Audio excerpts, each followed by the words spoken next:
बाल विद्या मंदिर उच्च माध्यमिक विद्यालय के ई अधिगम से मैं दुर्गादास आप सबका हार्दिक अभिनंदन करता हूँ। विज्ञान क्लास 8 में संश्लेषित रेशे और प्लास्टिक पढ़ रहे हैं। संश्लेषित रेशों के प्रकार 2 प्रकार मैं बता चुका हूँ। संश्लेषित रेशे, प्राकृतिक रेशे क्या है वो मैं बता चुका हूँ। आज हम एक एक्टिविटी या एक ऐसा क्रियाकलाप करें जिससे हमें ये पता चलेगा कि कौन सा रेशा प्रबल है, कौन सा रेशा प्रबल है, मजबूत है। तो एक एक्टिविटी क्रियाकलाप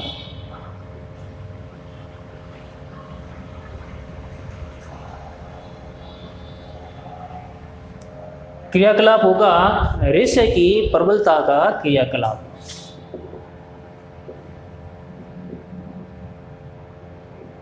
रेशे की प्रबलता का क्रियाकलाप।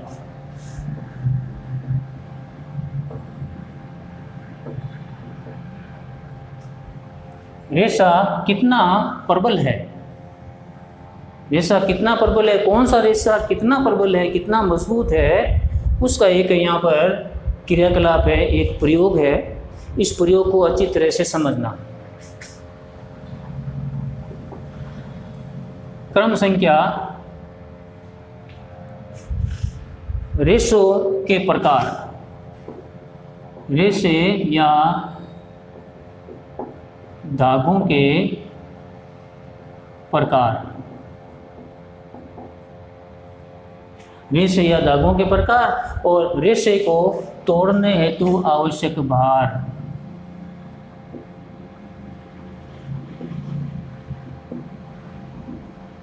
तोड़ने हेतु आवश्यक भार यानी कितने भार में रेशा टूट जाता है, कितने भार में रेशा टूटता है। तो पहला धागा है वो है कपास का रेशा। कपास का रेशा ये एक प्रेक्षण सारणी है। प्रेक्षण सारणी, हम प्रेक्षण सारणी तैयार कर रहे हैं कि कौन सा रेशा कितना प्रबल है, कितने भार से टूट जाता है। तो कपास का जो रेशा है, मान लीजिए एक रेशा हमने किसी स्टैंड पर रखा, लटकाया और 200 ग्राम पर टूट गया। मान लीजिए 200 ग्राम पर एक रेशा टूट गया। तो कपास का कि रेशे की प्रबलता 200 ग्राम है। तोड़ने के लिए आवश्यक भार, ऊन का रेशा, ऊन का रेशा मान लीजिए 300 ग्राम भार में टूट गया। 300 ग्राम भार में टूट गया। रेशम का रेशा,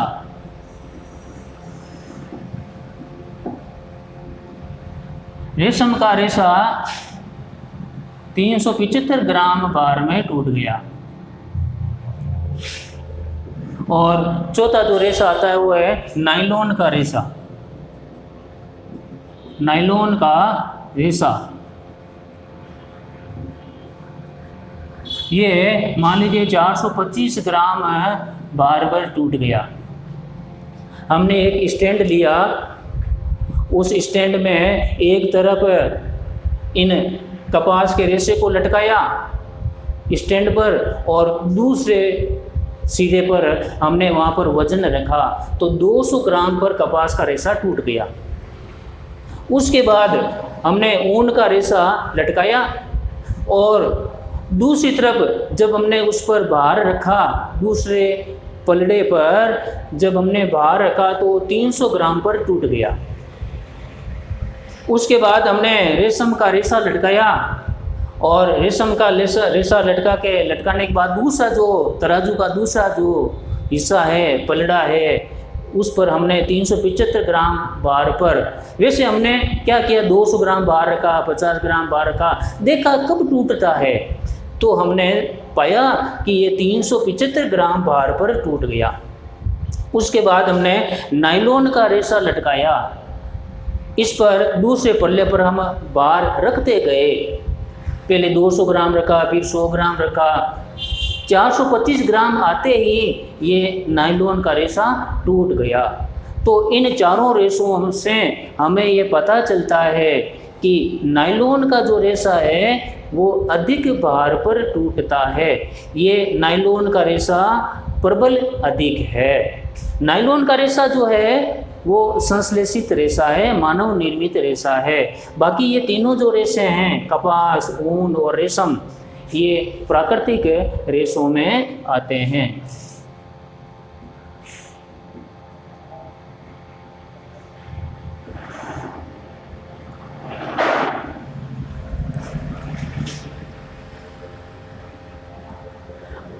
इस क्रियाकलाप को करते समय 2-3 बातों को ध्यान में रखना है कि सभी जो रेशे हैं, जैसे कपास का रेशा है, बराबर लंबाई का हो। इन सभी रेशों की लंबाई बराबर हो और मोटाई बराबर हो। इस क्रियाकलाप में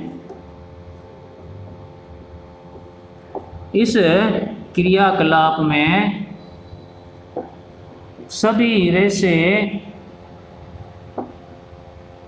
की लंबाई और मोटाई बराबर होनी चाहिए।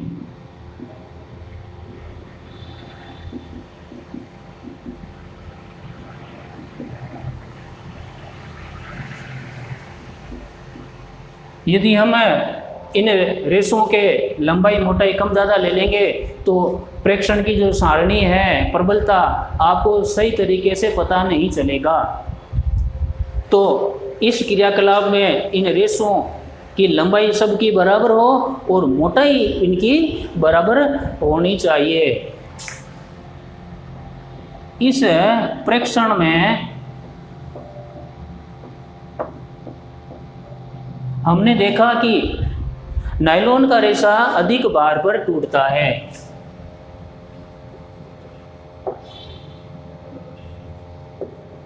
हमने देखा कि नायलॉन का रेशा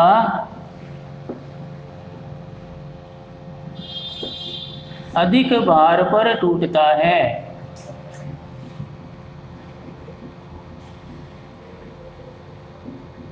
नायलॉन का रेशा अधिक भार पर टूटता है, इसका मतलब नायलॉन का रेशा अधिक प्रबल है। इसलिए नायलॉन का रेशा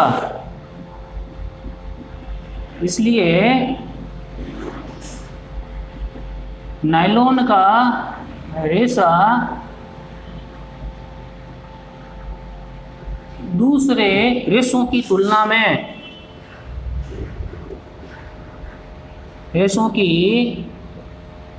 तुलना में अधिक प्रबल है।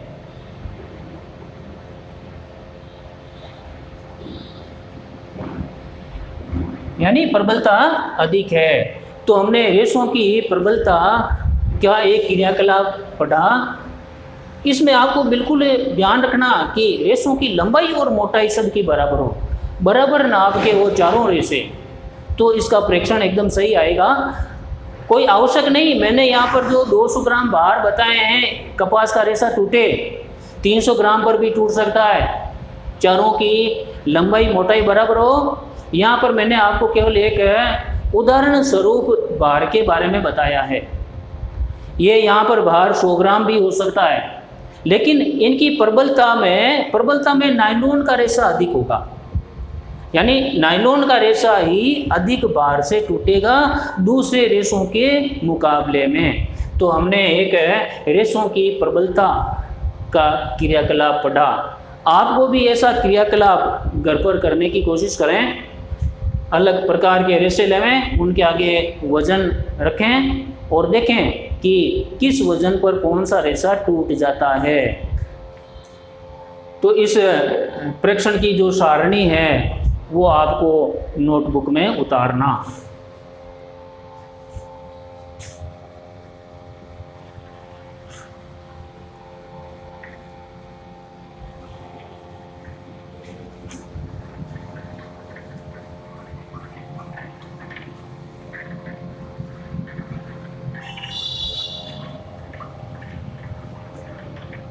तो हम पढ़ रहे थे संश्लेषित रेशों के प्रकार। 2 प्रकार हमने पढ़ लिया है। आज हम तीसरा प्रकार पढ़ते हैं, पॉलीएस्टर। पॉलीएस्टर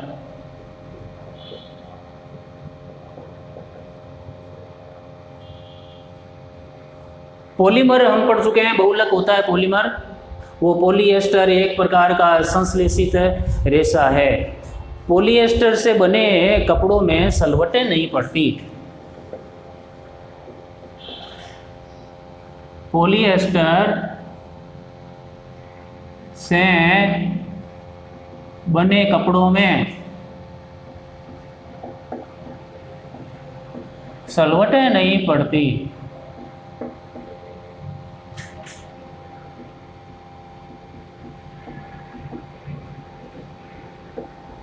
और आसानी से धुल जाता है। आसानी से धुल जाता है।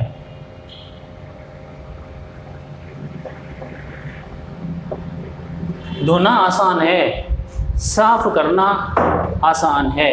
तो पॉलिस्टर से जो कपड़े बनते हैं उसमें सलवटें नहीं पड़ती और इस कपड़े को धुलना, धुलाई करना बड़ा ही सरल है। टेरिलीन एक प्रकार का पॉलीएस्टर है। टेरिलीन एक प्रकार का पॉलीएस्टर है।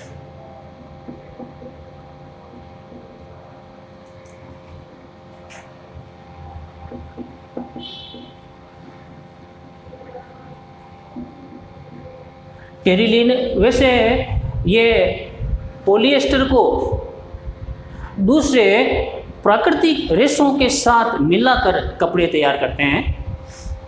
पॉलीएस्टर पूर्ण रूप से कपड़े तैयार नहीं होते, इनके साथ में प्राकृतिक रेशों को शामिल करते हैं। दोनों ताने बाने, दोनों धागे आपस में मिलाकर कपड़े तैयार होते हैं। किस तरह कौन सा कपड़ा क्या कहलाएगा मैं यहाँ पर आपको बताऊंगा। तो टेरिलीन एक प्रकार का पॉलिएस्टर है। इसे बहुत महीन रेशों में खींचा जा सकता है। इसे बहुत महीन रेशों में खींचा जा सकता है।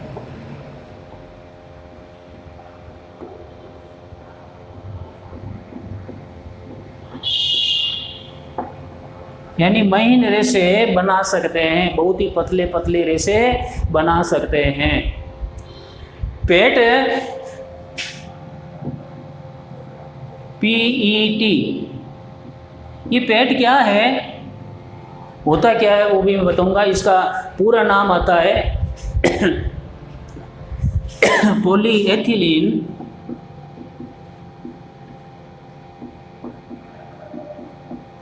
पॉलीएथिलीन और टरथेलेट।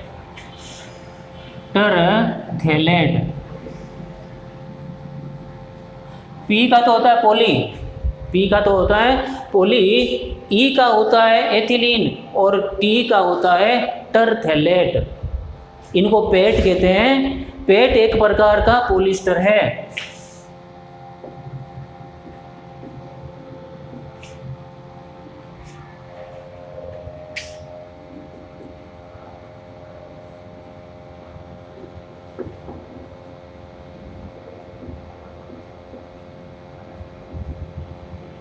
पॉलिएस्टर है जिससे बोतलें, फिल्म क्या होती है, रील कह सकते हैं हम। फिल्म का मतलब रील। पुराने जो कैमरे होते थे जिसके अंदर रील लगती थी, फिल्म लगती थी, वो फिल्म इस पेट की बनती थी। तो फिल्म का मतलब रील, समझ के बात है। और तार का निर्माण किया जाता है, तार का निर्माण किया जाता है।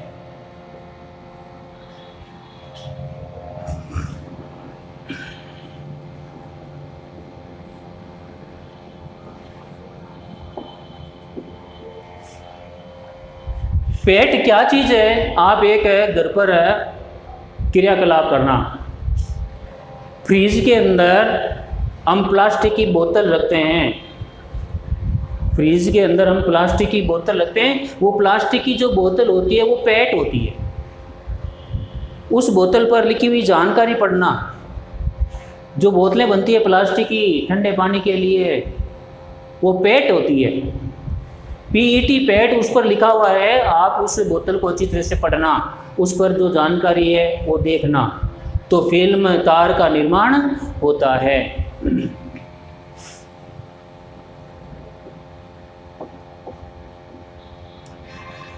पॉलीएस्टर,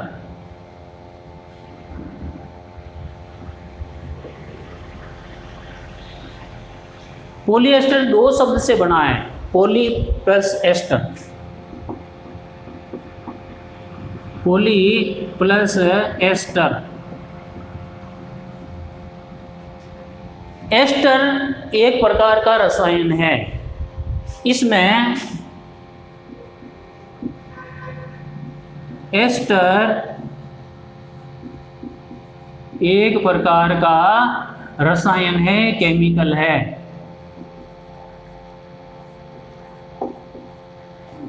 इसमें एस्टर केमिकल है। हमने पढ़ा था कि संश्लेषित रेशे रासायनिक प्रक्रिया के द्वारा बनते हैं, केमिकल प्रोसेस के द्वारा बनते हैं। तो पॉली और एस्टर में जो एस्टर है वो एक प्रकार का केमिकल है, रसायन है, जो इकाइयों के पुनरावृत्ति से बनता है, जो इकाइयों के पुनरावृत्ति से बनता है, इकाइयों के दौरान से बनता है, इकाइयां रिपीट होती है उससे बनता है। इससे बने कपड़े, इससे बने कपड़े अलग अलग इनके नाम होते हैं। इससे बने कपड़े पॉलीकोट, पॉलीकोट, पॉलीकोट क्या होता है वो मैं बताऊंगा। पॉलीकोट, पॉलीवूल, पॉलीवूल और टेरिकोट के नाम से जानते हैं। टेरिकोट का कपड़ा भी आप देखो, दुकान पर जाइए और उनको कहिए कि टेरिकोट का कपड़ा दिखाएं, उसमें क्या क्या रेशे शामिल है उसकी जानकारी प्राप्त करें। टेरिकोट के नाम से बेचे जाते हैं, बेचे जाते हैं। अब ये पॉलीकोट और पॉलीवूल क्या होता है, मैं यहाँ पर एक जानकारी देता हूँ, ध्यान देना। सबसे पहले आता है पॉलीकोट।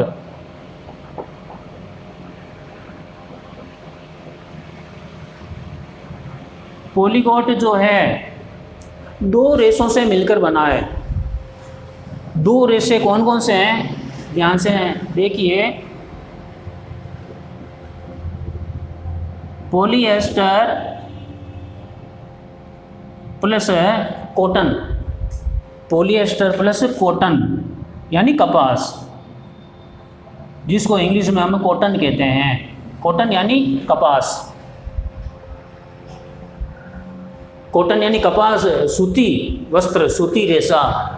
पॉलीएस्टर प्लस कपास, इन दो रेशों से मिलकर पॉलीकोट बना। आप जब कपड़ा खरीदने जाएं पॉलीकोट का, उस कपड़े के ऊपर मार्क देखिए, जो जानकारी है उस पर लिखा रहता है कि 85% कॉटन और 15% पॉलीएस्टर। इनके अलग अलग प्रतिशत उस कपड़े पर लिखे रहते हैं। कपड़ा थोड़ा मजबूत बन जाता है। केवल कपास या सूती वस्त्र की कपड़े की आयु थोड़ी कम होती है, और केवल पॉलिस्टर का कपड़ा भी शरीर के लिए नुकसान होता है। इसलिए दो रेशे मिलाकर 85% कपास, 85% कपास और 15% पॉलीएस्टर। इनके प्रतिशत अलग अलग हो सकते हैं कपड़ों में। 90% हो सकते हैं, 10% हो सकते हैं, 75% हो सकते हैं, 25% हो सकते हैं। इनके अलग अलग प्रतिशत हो सकते हैं। कपड़े में थोड़ी मजबूती आ जाती है। दूसरा आता है पॉलीवूल।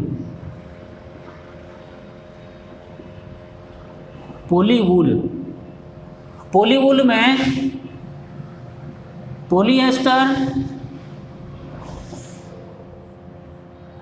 प्लस वूल को हम ऊन कहते हैं। पॉलिएस्टर प्लस ऊन को कहते हैं वूल यानी ऊन। ये वूल शब्द यहाँ पर लिखा रहता है। वैसे ही कॉटन, कोट, तो पॉलीवूल कपड़ा जो है वो पॉलिएस्टर प्लस ऊन से मिलकर बनता है। इनके यहाँ पर प्रतिशत अलग अलग हो सकते हैं। जिस तरह मैं यहाँ बताया प्रतिशत, वैसे भी इसमें हो सकता है कि भाई 60% ऊन, 40% पॉलिएस्टर, 70% ऊन और 30% पॉलिएस्टर। कपड़ा निर्माण करने वाली जो इकाइयाँ होती है, मिलें जो होती है, वो मिलें अलग अलग प्रतिशत या अलग अलग अनुपात का रेशा लेकर कपड़े तैयार करती है। 75% ऊन हो सकती है तो 25% पॉलिएस्टर हो सकता है। लेकिन एक बात ध्यान रखना, इस तरह के जो कपड़े होते हैं उसमें प्राकृतिक रेशे का प्रतिशत अधिक होगा।